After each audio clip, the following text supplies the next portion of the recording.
So this fake profile left a comment on my Nico video.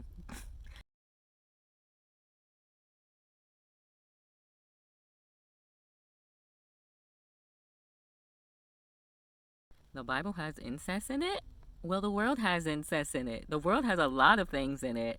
The murder of innocent children, the murder of innocent people, raping, pillaging, sex trade still exists. That's why God gave commandments. And just, you're saying you're a byproduct of fallen angels. Well, thank you for confessing that. I knew that. I knew that. But I'm not a byproduct of fallen angels. God said we're made in his image.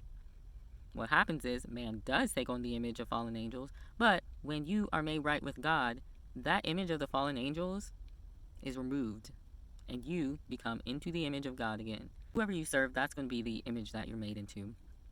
So she's made into the image of the fallen angels, and that's why she's saying the things that she's saying.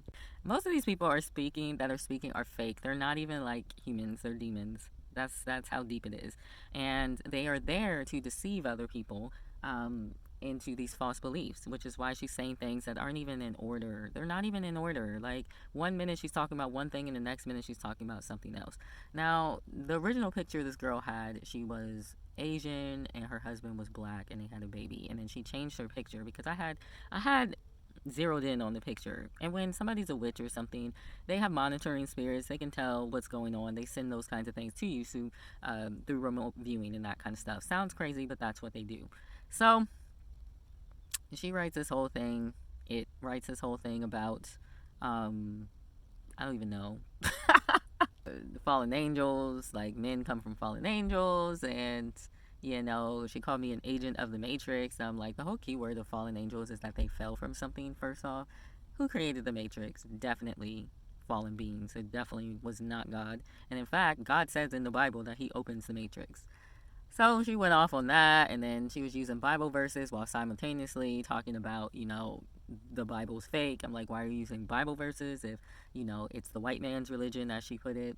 And then she talks about sending, what does she say, the spirits of the universe and ancestors, and sending all these spirits to come against me and humble me. First off, humility is the walk before God. It's you that's not humble. Secondly, who are these spirits of the universe? Like Sailor Venus, like Sailor Mars? Which is ironic because those are the gods of the Romans, like white people, but then you're talking about this is a white man's religion. And many people don't know, like the Ethiopians who are not white had the very first Bible. Like Catholics try to come in and try to say that they had the first Bible. They didn't. They came 800 years after the Ethiopians. And the Ethiopian Bible is more complete than the Catholic Bible, though the Catholic Bible is more complete than the Protestant Bible. So this is what they say. They repeat these things because they're demons again, and they know that people that are less discerning or people that don't believe are going to believe what they're saying, because racism, it's a good thing to talk about this is the white man's religion, excuse me, when you don't like white people. But the problem is I don't dislike white people. So, but there are people on my YouTube which probably do dislike white people, and so this is a good hook for them. It's not working for me though. White people are in the body of Christ. I'd be an idiot hating white people because I'd be coming against God's people. And God actually showed me that one time. So I'm not going to do that. And plus, the history is there. And, to talk about, because a lot of them will bring up love, but then you're sending all these universe spirits to me and whatever. And it's just, make it make sense. That's all I'm saying. Make it make sense.